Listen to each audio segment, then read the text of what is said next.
Great. So we're live. So welcome everybody to this remote interview. My name is Lisette and I'm interviewing people and companies doing great things remotely. And today on the line, all the way from Victoria, BC in Canada, where it's early in the morning, I have Dr. Darryl Stickel on the line. Dr. Stickel, you are a world-renowned expert on trust, I've read, and you recently wrote a book called Building Trust, Exceptional Leadership in an Uncertain World. So this is a little bit different because we're not going to be focusing on virtual teams so much, but we're going to be focusing on trust in general. So welcome to this podcast. I'm really excited you're here. Let's start with the first question. What does your virtual office look like, and what do you need to get your work done? So my virtual office includes a large monitor. I'm visually impaired, so I'm legally blind. So I have to have a lot of different elements in terms of lighting and high contrast and those kinds of things. I don't travel well when trying to use technology. I travel a fair amount to give talks and those kinds of things, but mostly I have to have a fairly comfortable setup that's designed for me. So you have so extra lighting, some extra monitors. I'm assuming like the table, comfortable table and chairs. Do you have your own office I and are you working at home? I do work at home. I've got two fantastic sons. One of them still lives at home with me. The other one's off at university.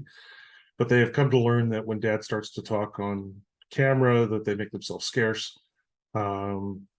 And if I'm talking just on the phone, then I go to my bedroom. But mostly I work from home.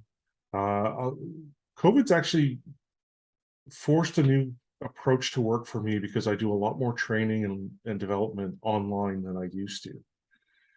And it's caused some real innovation in terms of the way that I teach and how I bring people along. Do you miss the in-person teaching, or are you happy with the online? That's a really good question. I think it's a bit of a mix for me.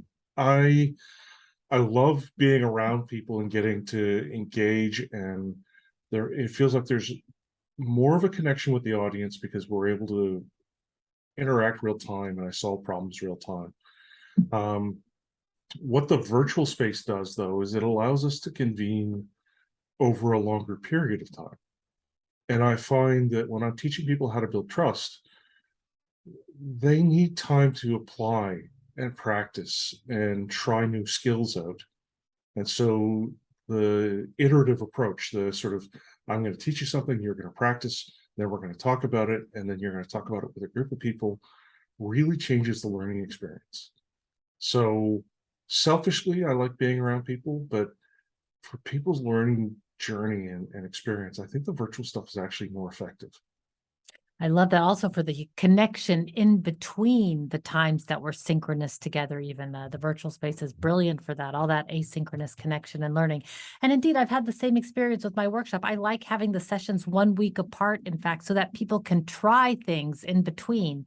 And when you get a dose like all at once in a in-person workshop, of course, you get all kinds of information. And then at the end of the day, you're kind of overloaded and you go home and you try to apply, but there's so much. So indeed, I like the online approach is handy for that. I want to dive now like quickly into trust because you're a world-renowned expert in this. And I want to start with a question. Well, let me back up for a second.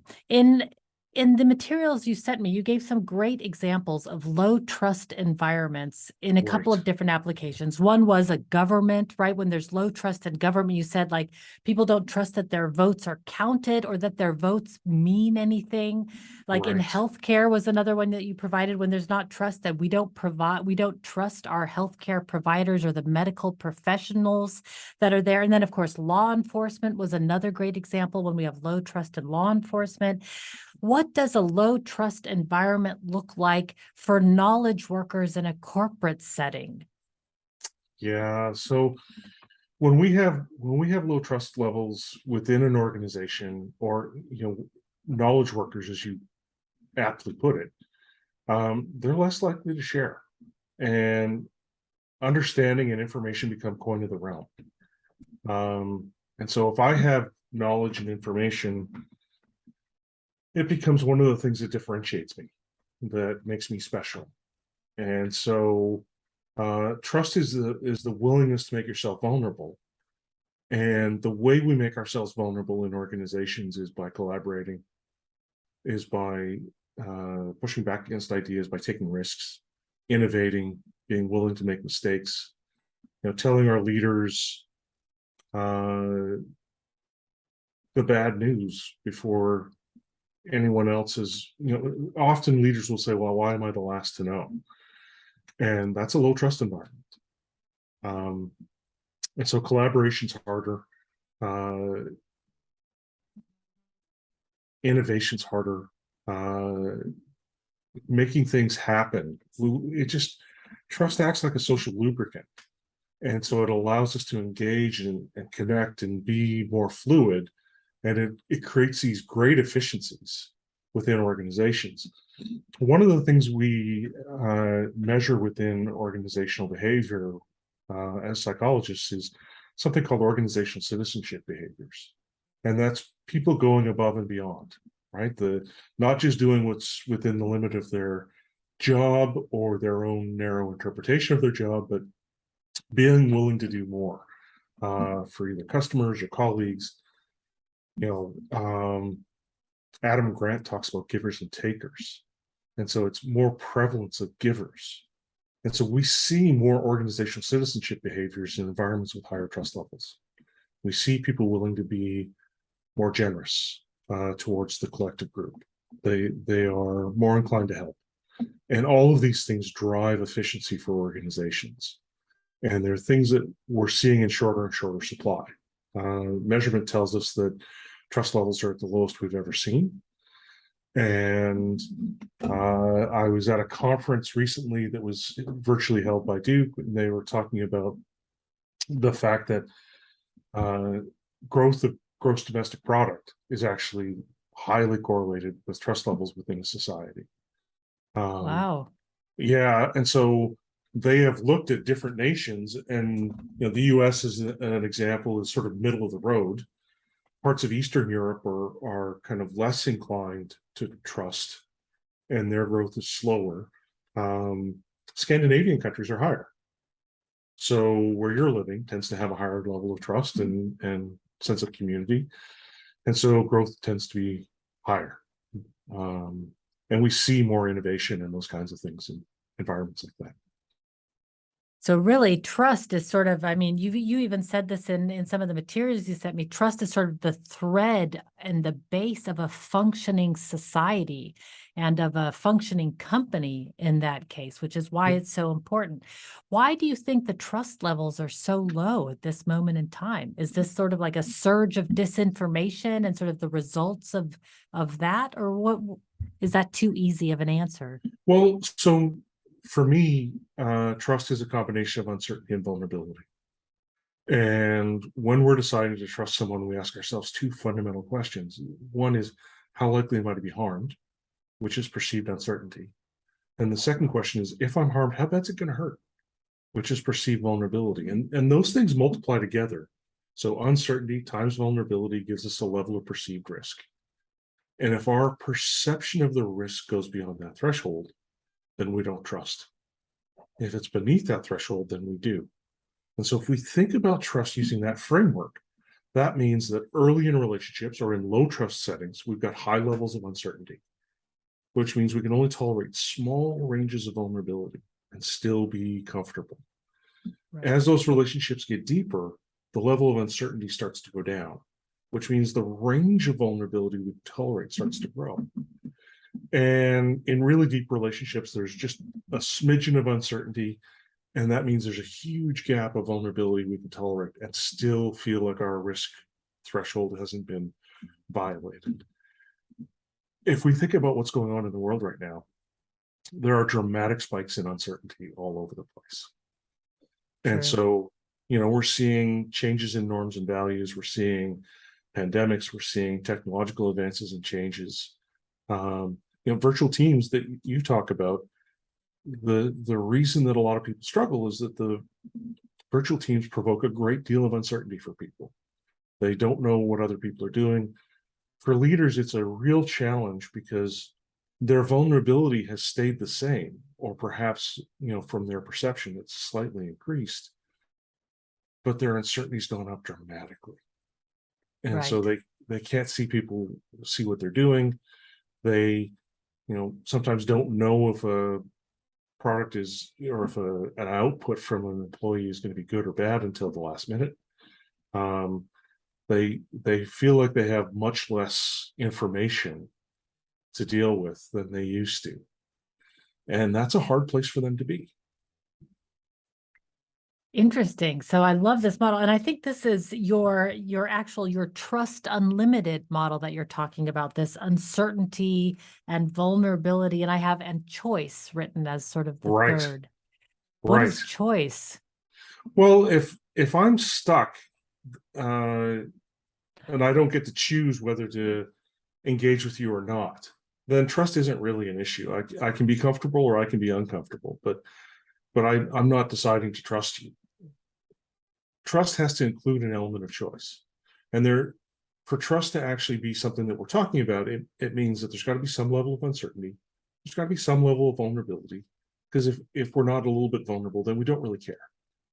And there's got to be an element of choice.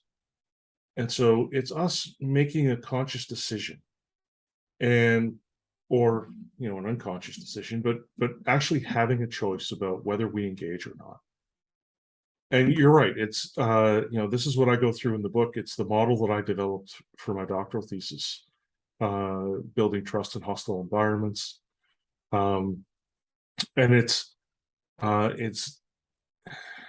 different than most of the other literature, because it includes, 99% of the other literature doesn't talk about vulnerability. It treats trust like it's a dichotomous variable, like we either trust somebody or we don't. Right. And as soon as I say to you, you trust some people more than others, you go, well, duh, of course that's the Yeah. And there's case. also different kinds of trust, right? Like I trust my doctor in a different way than I trust my husband. Like those are different, like, Absolutely. yeah. And there are different settings that provoke responses. So we trust some people immediately. The doctor example is a good one. You go into your doctor's office and they say, take off your clothes, and you do. We Yeah, it's don't, weird. yeah, we don't do that in other places, Lizette. And, Exactly.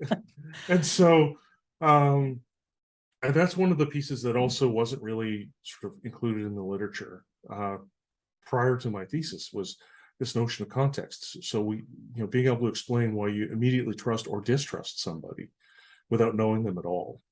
And the work that I did with the Canadian military, trying to help them understand how to build trust with locals in Afghanistan, really brought that home.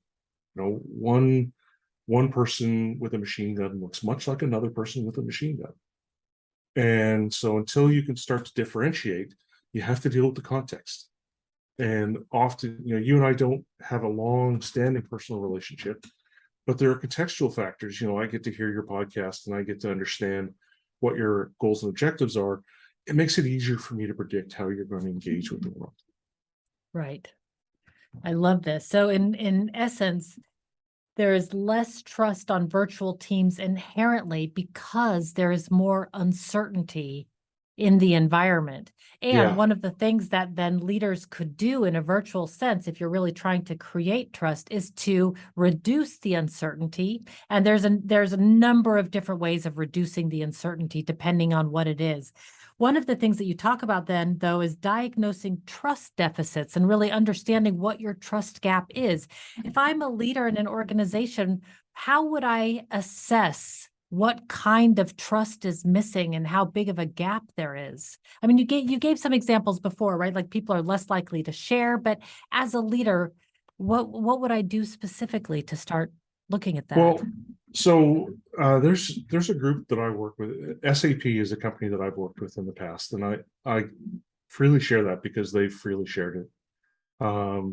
Kelsey Trigg is an amazing leader, who she's the global head for HR advisors. She has 7,500 clients within SAP. They're all the different leaders within that organization, and they try to provide assistance for those leaders to cope and function within that system.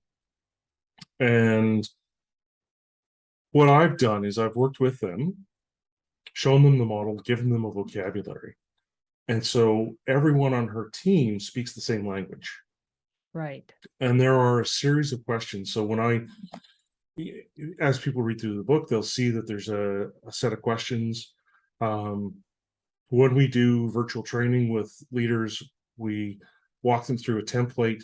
And so there are 12 different levers that we can pull to try to build trust with someone. And we all have the ability to build trust. Some are just better than others. And so those who aren't very good have a lever that they pull. Usually it's the ability lever. And that means they tell people what kind of credentials they have, or how much experience they have, or what role they have within the organization. And that's one of our favorites, even though we don't always pull it effectively. Those who are a bit better at building trust have multiple levers that they pull. And those who are really good have multiple levers and they know when to pull which one. And so partly what I do is I try to move people along the continuum from wherever I find them to a better place. And this is one of the challenges we face, is that 95% of people believe they're more trustworthy than average. And so when they see a trust problem or they recognize it, they assume it's somebody else's issue to deal with. Right. So for leaders, what I try to do is get them to understand, no, this is a skill you can build. No matter how good you are, you can be better. And partly diagnosing these trust problems is understanding that there are different levers, and then asking a set of questions, engaging the other person in a conversation.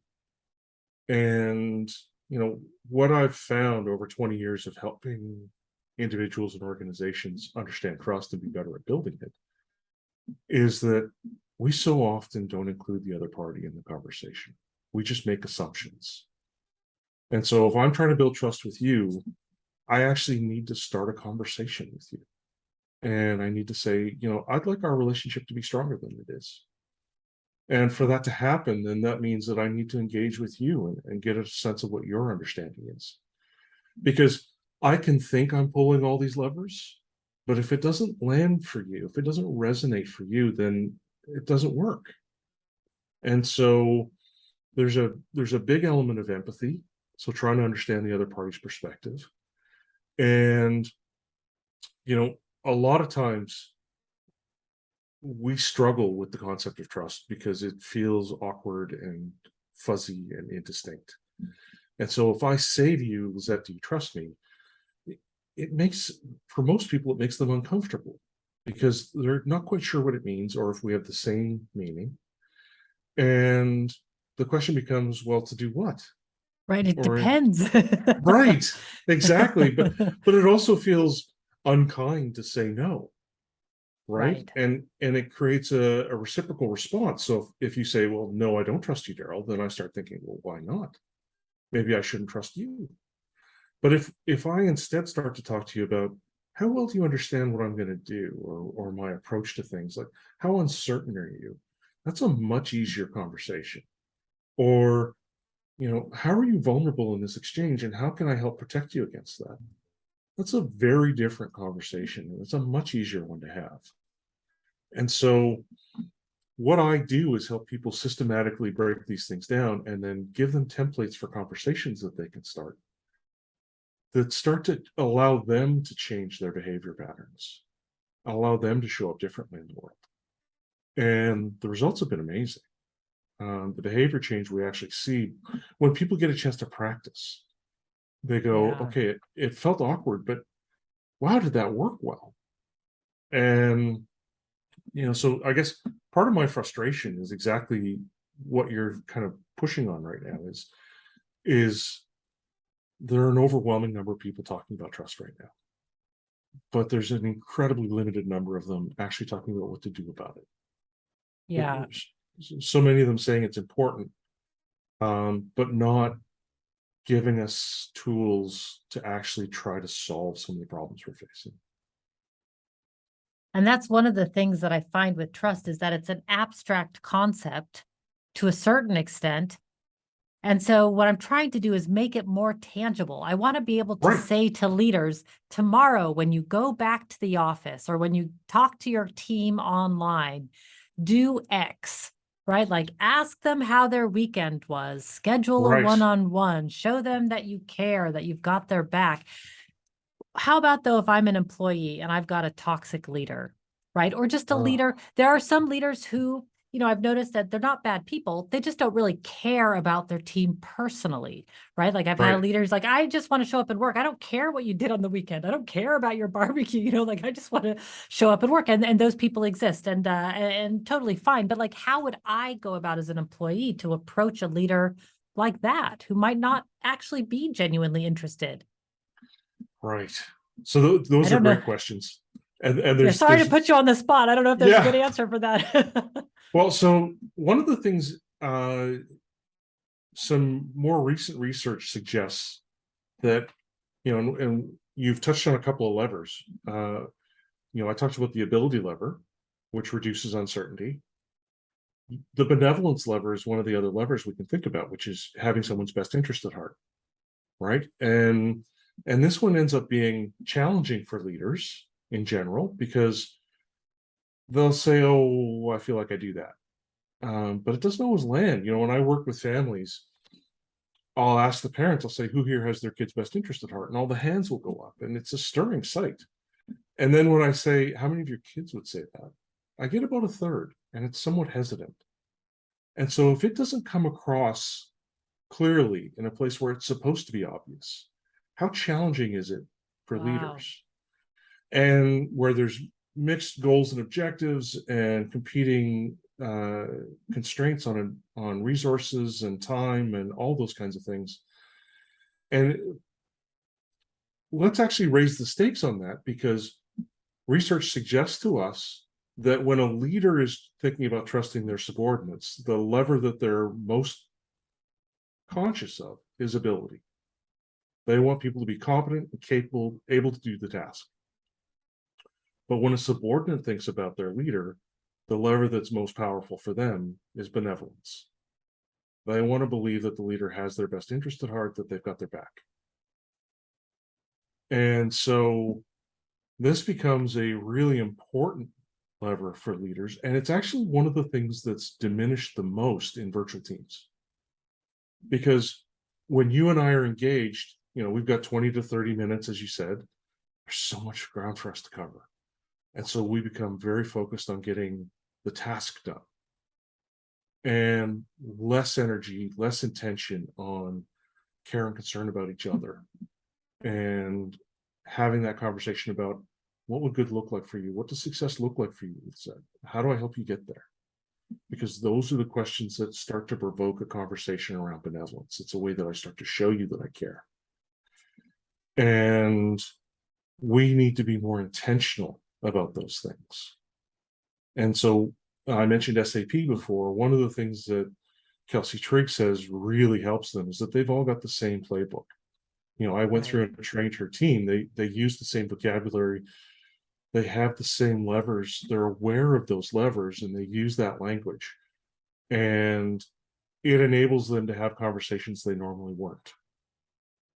And so being more intentional and just more aware. And that's what the book is intended for, is to just raise people's awareness and give them a set of tools so chapter 5 explains the model. Chapter 6 tries to go through step by step and explain how to pull those different levers. And leave people with a sense of, I could try this tomorrow. And that's what all my workshops are geared towards, is I'm going to raise your awareness, and now I'm going to give you some things to try tomorrow. And they're going to start changing the way your world feels. They're going to start to enable you to engage more deeply in relationships that really resonate for you. I love that. And I really love that your concept of the levers, that there are these 12 different, and probably more, but like 12 is plenty, right? 12 different types of trust building activities that one can try. So one might speak to the benevolence, like you say, one might speak to the ability. There's the 10 other levers that you in Right. there, but I can imagine that you can't go wrong right? If you are working on building relationship with people, most likely you're not going to get a negative response unless it's not reciprocated, and then always listen. Always Right. listen to what the other person wants as well. So that's important. Yeah. But I really like what you're saying about this benevolence, and you've raised this. This is a big theme in your book, which I really like. But it reminds me of something that my friend Abe said the other week. He said, if I know that my boss has got my back, the rest is gravy.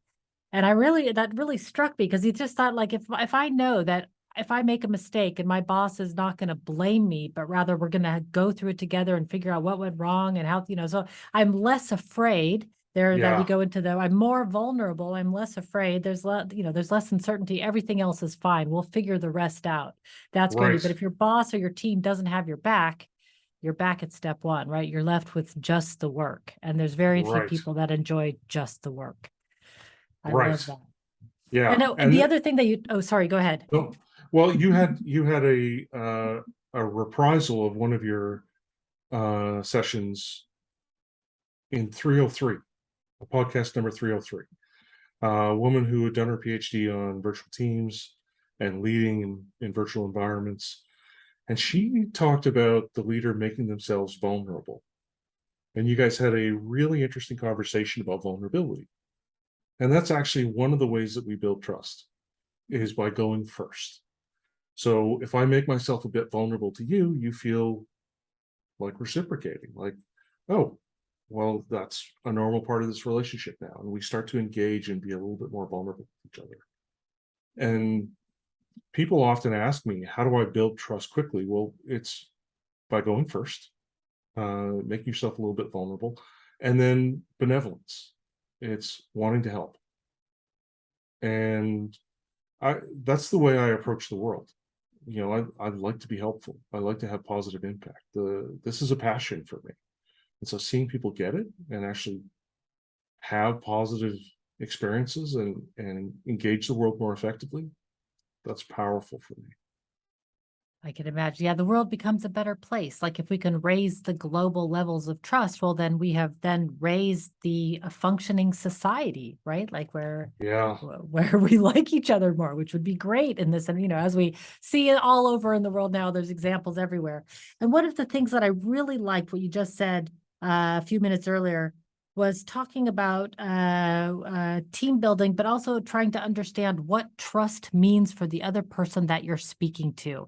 And it goes back, it reminds me of something that we've done in a recent workshop of mine, where we ask each other, what does team building mean to you? What do you need in order to feel connected on this team? Because, it's very different for different people. For some, it's like yeah, solving challenging problems, and other people it's all about who I work with. And other people, it's just a job, right? And knowing that about each other as a leader, I can imagine you can then use that information to build the environment, to pull those levers specific to that person. absolutely. And this is one of the pieces too, when we start talking about understanding what matters to somebody else, then we can engage them in a way that we couldn't before. I usually give examples about my sons because they're top of mind for me all the time. um my oldest son wanted to get a baseball scholarship, and once we started having that conversation, I was able to approach him differently.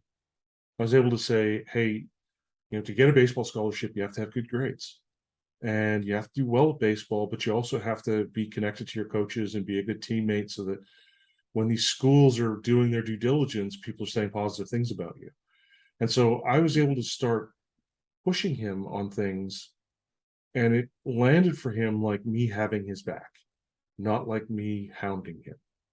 And so if Right. someone else had engaged in exactly those same behaviors, it would have felt oppressive and unjustified and, hey, get off my back. But instead it was, dad's got my back. He's really in my corner. And he's reminding me of these things. And we're having conversations about this. And I use this model with my sons. They're 20 and 17 now. I have a fantastic relationship with them. And they talk to me about things I never would have talked to my parents about. And I have routinely seen over 20 years many instances where I've helped parents more closely engage with their kids, and seen some truly powerful transitions for people using this model. And if it can work in situations that really matter like that, then having even slight changes as a leader will have profound impacts on your team. Because let's remember that leaders, the more senior we become, the less direct control we have over outcomes. The more dependent we are on those we lead for everything, for all of our goals and objectives, for all of our successes. We try to lead, we try to get resources in place, but other people actually do. Right. Yeah, and it's really our job as leaders to set the goals and the goalposts and then get out of the way and take all the roadblocks out of the way so our team can take us where we need to go. But that means that your team has to want to take you where you want to go. And if Right. there's no trust, then the team's not that motivated to go where you need them to go. I'm assuming. Yeah, and there's a reciprocal nature to care and concern. If I engage and invest in your success, then you feel engaged and interested in my success. And that can be a beautiful thing. And when a team actually performs at an incredibly high level, there's a great deal of care and concern for one another in those settings. For sure. It's like it's like magic. It's like this magic environment. I always think about bands. I'm sort of a music nut. And so I always think about like the dynamic between bands and when the trust is good and, the bands are really performing well, like there's a magic that's created on stage with people together. And I feel like it's the same thing with a team. It's just a band playing different instruments, right? We're just typing on our keyboards instead of it's a different kind of keyboard, I guess I will say it that way. I love it. So we're reaching the end of our time, which is crazy. I have so many questions. I have all kinds of things I've written down. However, let's end with two last questions. One is for advice to leaders. Say we're a leader's listening right now and they're inspired. Like, yes, I want to increase the level of trust on my team. What's like the advice that you would give after, of course, reading your book? That seems like the obvious advice. Like first, you're going to read the book by Dr. Darryl Stickel. I'll have that in the show notes. But what advice would you give to leaders? Like if you want to just start immediately? So I think starting with a conversation, and this is what I tell most of the folks who go through my workshops and those kinds of things. And there are plenty of free content on my website at trustunlimited.com in the blog section. There are articles there. There's other podcasts. They won't be as good as this one, but there are other podcasts that folks can listen to. And so repeated exposure seems to help, but then start a conversation.